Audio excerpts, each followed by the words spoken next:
한국은행이 발표한 올해 1분기 경제 성장률이 전분기보다 1.3% 줄어든 것으로 나타났습니다. 소비자 물가 상승률이 8개월 만에 마이너스를 기록했습니다. 서울 아파트 평균 전셋값이 작년보다 2천만 원 넘게 오르며 세입자들의 부담이 커지고 있습니다. 3기 신도시 지구 지정이 완료되며 전세가 없을 정도로 수요자들이 몰리고 있다고 합니다. 생생한 현장 분위기 전해드립니다. 센 경제 라이브 시작합니다.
시청자 여러분 안녕하십니까? 센 경제 라이브 서정덕입니다.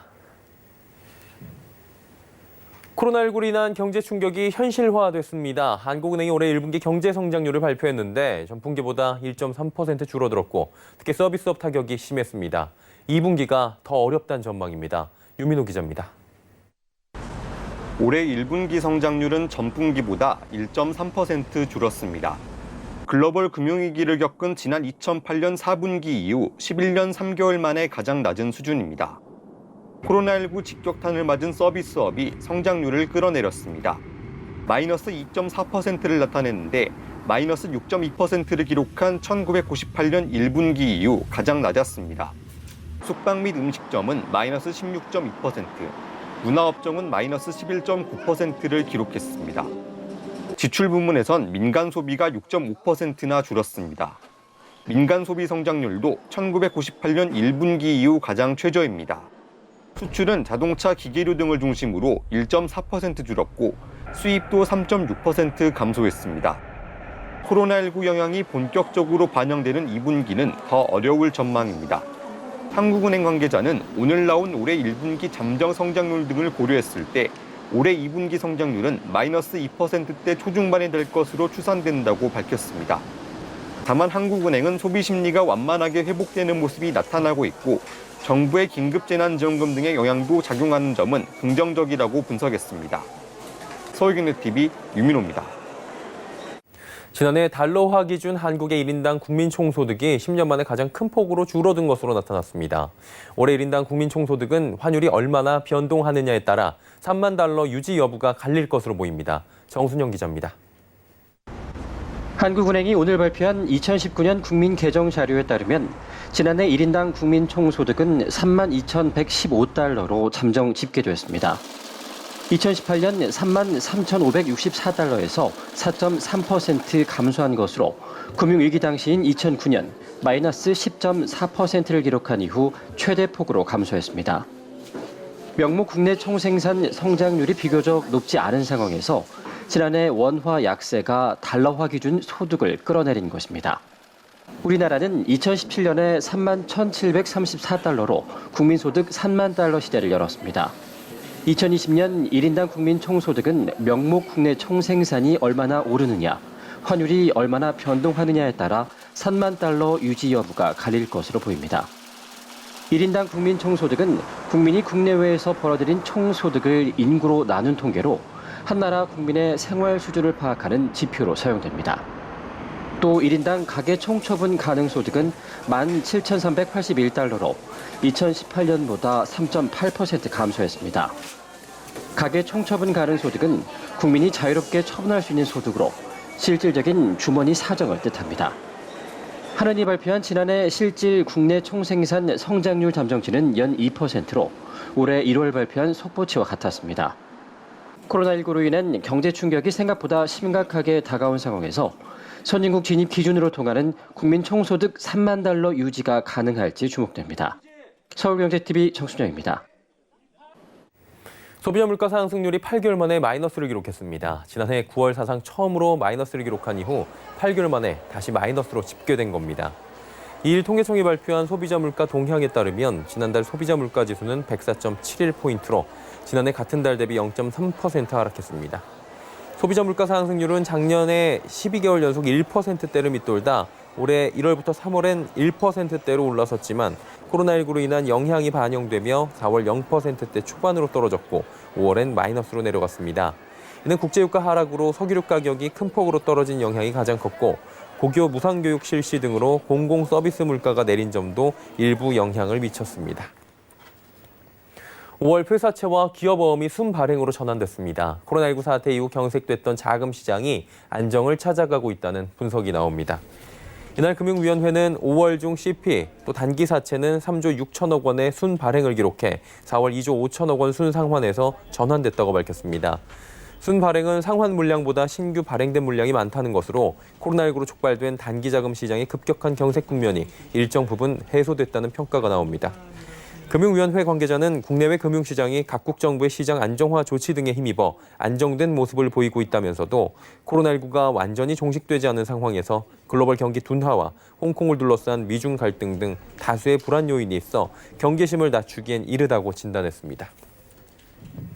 서울 아파트 평균 전셋값이 작년보다 2천만 원 넘게 오르며 세입자들의 부담이 커지고 있습니다. 다만 강남과 강북 지역에선 양극화된 모습이 나타나고 있는데요. 서울 전셋값은 강남구에서 8천만 원 넘게 올라 상승폭이 가장 컸고 또 강북 지역에선 도봉구가 400만 원대 상승에 머무르는 모습입니다. 정창신 기자입니다. 서울 전셋값이 1년 새 2,400만 원 넘게 올랐습니다. KB국민은행 부동산 리브온의 월간 KB주택가격 동향에 따르면 지난달 서울 아파트 평균 전셋값은 4억 8,656만 원으로 집계됐습니다. 작년 같은 기간보다 2,414만 원 상승한 겁니다. 지난달 서울 아파트 평균 전셋값을 2년 전과 비교하면 3,647만 원 올랐습니다. 세입자가 전세 재계약하려면 3,600만 원 넘는 돈이 더 든다는 얘기입니다. 전용 84제곱미터 아파트를 기준으로 1년 새 전셋값이 가장 많이 오른 곳은 강남구로 8,171만 원 뛴 것으로 나타났습니다. 이어 서초구가 4,891만 원 올랐고 송파구와 광진구 등의 순으로 전셋값이 올랐습니다. 반면 도봉구는 전용 84제곱미터 아파트 기준 494만 원 상승해 서울 지역에서 전셋값이 가장 적게 올랐습니다. 이어 중구, 구로구, 노원구 등 순으로 1,000만 원 미만으로 상승했습니다. 강남구에서 전용 84제곱미터짜리 아파트 전세를 얻으려면 평균 7억 8,574만 원이 필요한 것으로 나타났습니다. 도봉구에선 이면적 아파트를 얻는데 평균 3억 334만 원이 드는 것으로 집계됐습니다. 업계에선 서울 전셋값은 당분간 상승세가 이어질 것으로 관측하고 있습니다. 강남 지역은 재건축 이주와 자사고 폐지, 그리고 아파트 공시가격 상승, 이런 점이 전셋값을 높이거나 반전세로 전환하는 원인으로 작용하는 거거든요. 또 최근 로또 청약을 받기 위해서 전세로 눌러앉는 수요도 늘고 있고, 그래서 당분간 전세가 오름세로 이어지지 않을까 예상됩니다. 서울경제TV 정창신입니다.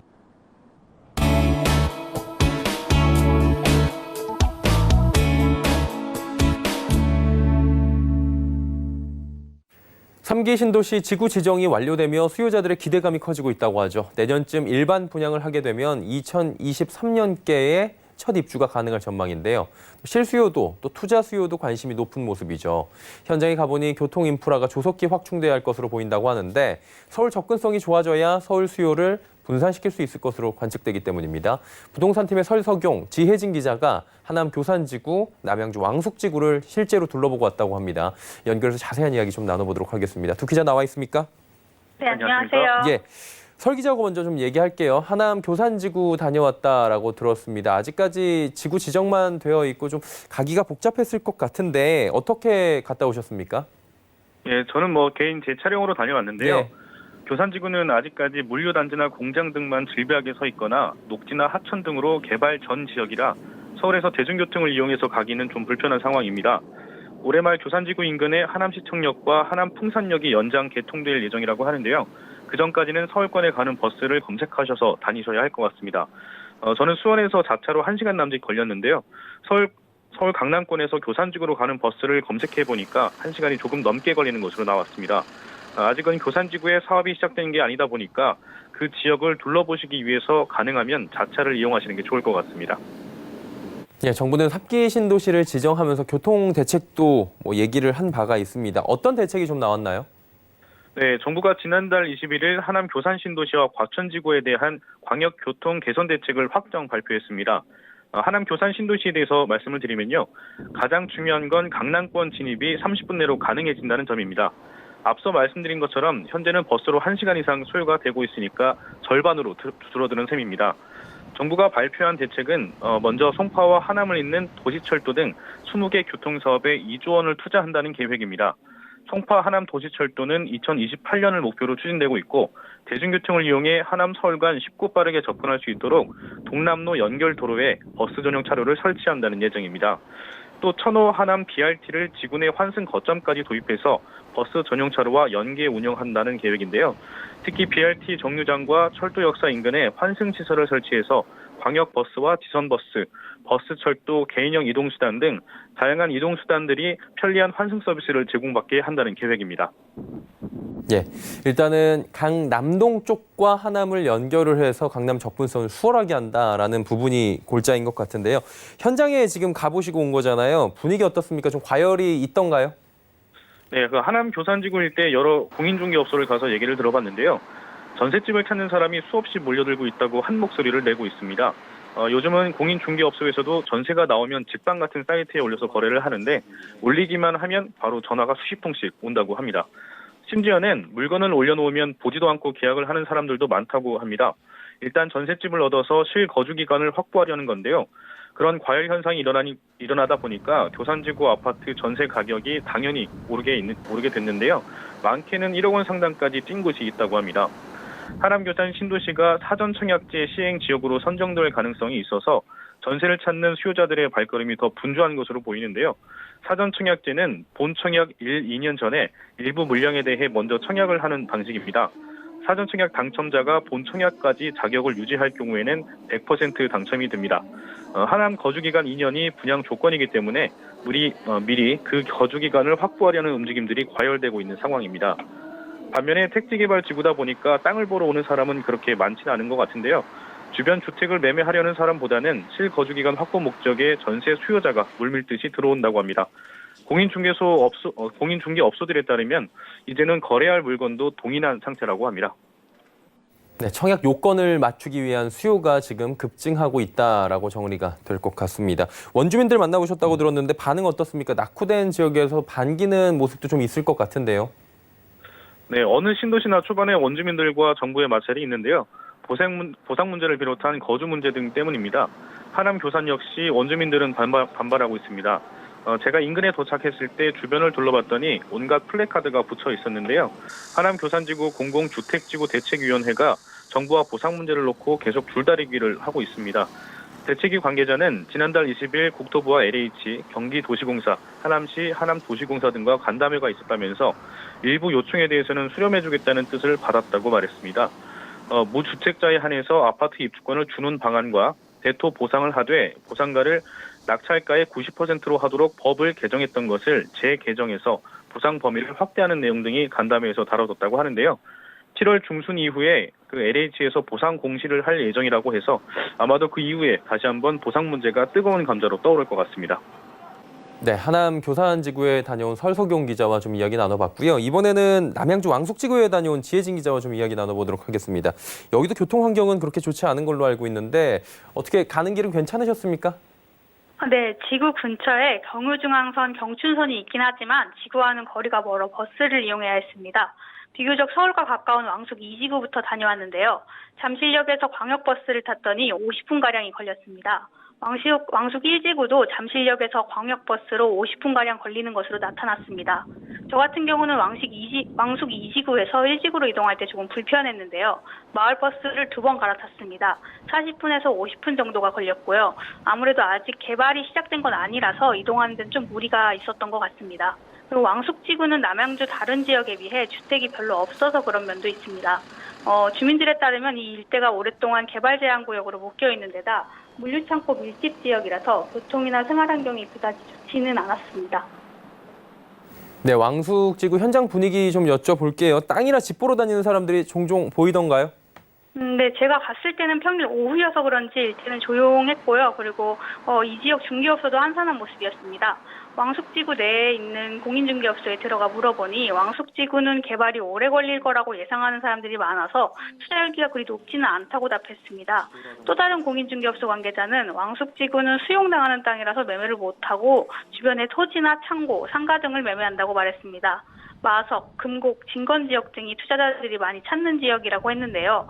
이 관계자는 창고 하나를 투자할 경우 10억 원 정도를 투자 금액으로 생각하면 된다고 설명했습니다. 예, 생각보다는 뭐 과열될 분위기는 아니다라고 정리가 될 것 같습니다. 3기 신도시 발표 이후에 그렇다면 땅값이나 집값의 변화가 좀 있습니까? 네, 앞서 말씀드렸듯이 이제 왕숙지구보다는 주변 지구들이 수혜를 많이 받는 모습인데요. 왕숙 1지구에서 북동쪽에 자리한 진접지구 공인중개사는 3기 신도시 발표 후 집값이 급격히 올랐다고 설명했습니다.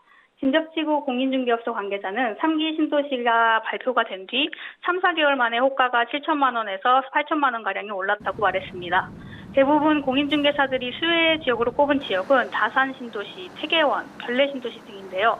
국토부 실거래가 공개 시스템을 살펴보니 다산 신도시에 있는 힐스테이트 다산 전용 84제곱미터의 경우 지난해 11월에는 6억 원, 7억 500만 원 등에 거래됐는데 올해 1월에는 7억 9,500만 원, 8억 4천만 원 등에 거래됐습니다.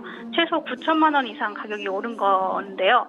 태계원 지역도 살펴봤는데요. 전용 84제곱미터 기준 태계원 힐스테이트는 지난해 11월 4억 500만 원에서 4억 5,400만 원 사이에 거래됐는데요.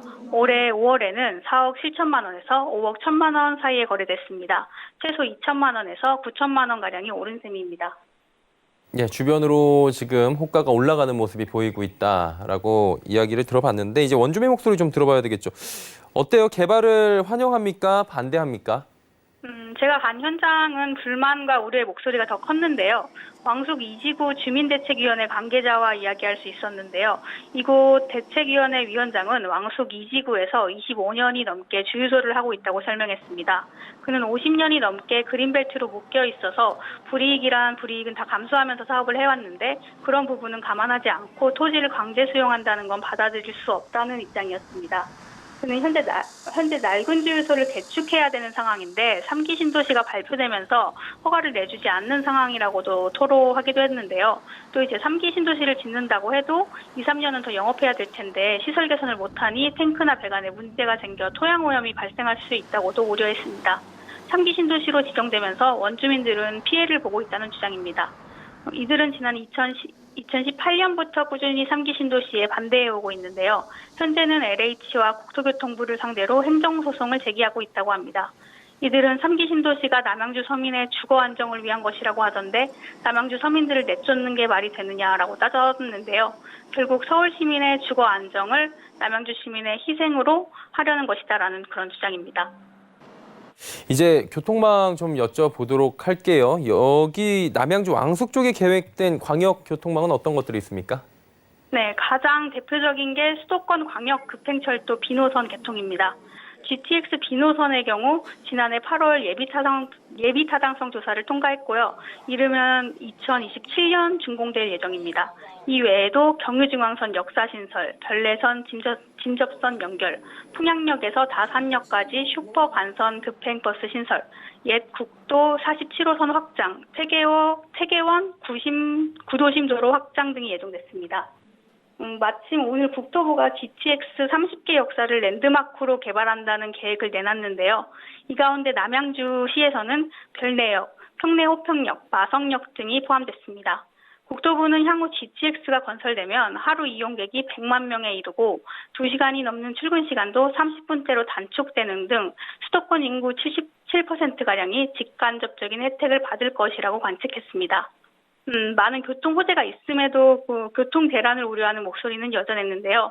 왕숙지구의 한 공인중개사는 왕숙 2지구 같은 경우는 다산 신도시랑 붙어 있어서 그나마 나을지 모르겠는데 왕숙 1지구 같은 경우는 면적은 훨씬 넓은데 교통망 구축이 아직 안 돼 있는 상태라 보면서 교통망 확충이 개발보다 선행돼야 된다고 주장했습니다.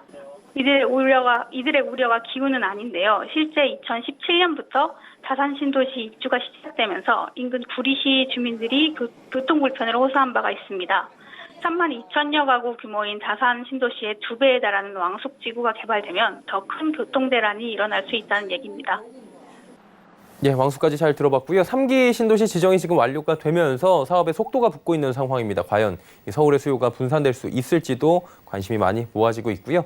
개발 소식 중간중간 저희 두 기자가 앞으로도 전해드리도록 하겠습니다. 부동산팀의 설석용, 지혜진 기자와 함께했습니다. 수고하셨습니다. 감사합니다. 네, 감사합니다.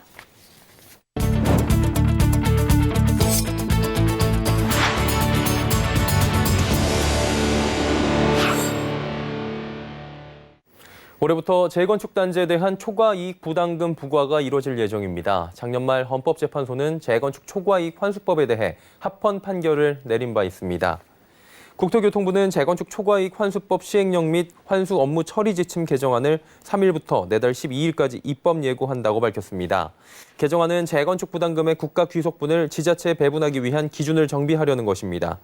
국토부는 헌재 합헌 판결에 따라 재건축 사업에 대한 초과이익 부담금 환수에 들어간다며 국가 귀속분의 지자체 분배를 위해 시행령과 지침을 정비하는 것이라고 설명했습니다.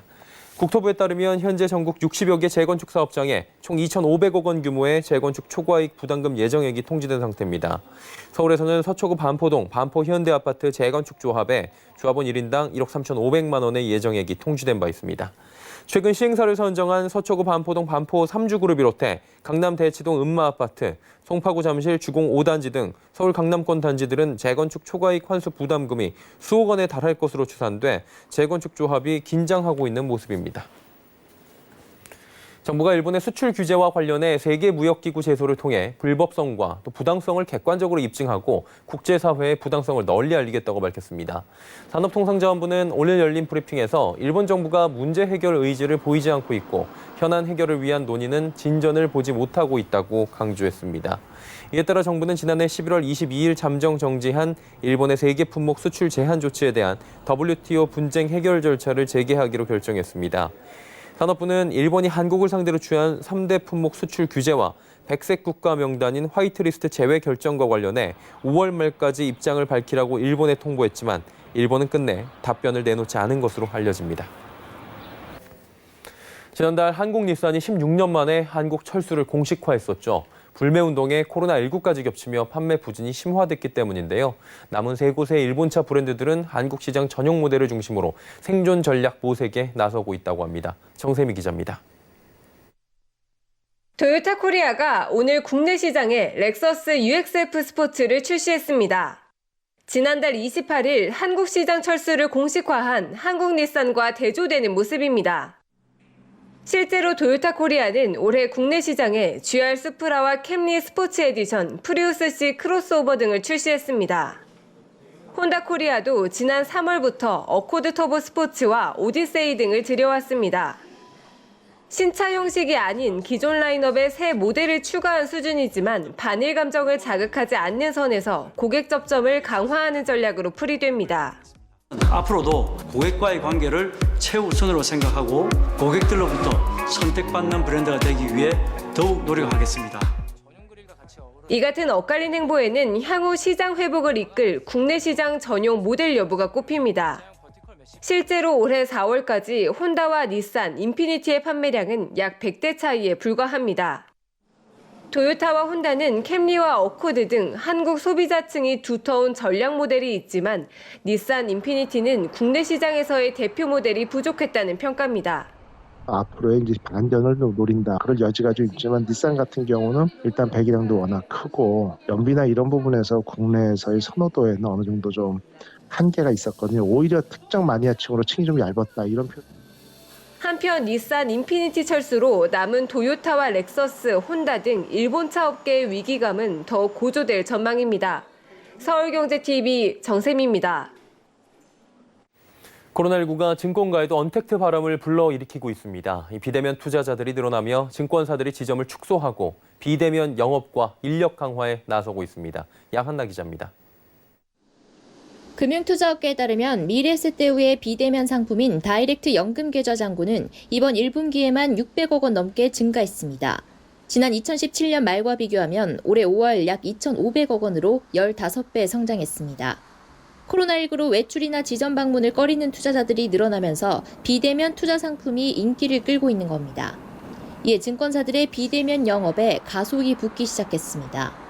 삼성증권은 언택트 투자 상담 조직을 개편한 데 이어 지점 방문 없이 개인 퇴직연금 계좌를 만들 수 있는 3분 간편 계좌 개설 시스템을 오픈했습니다.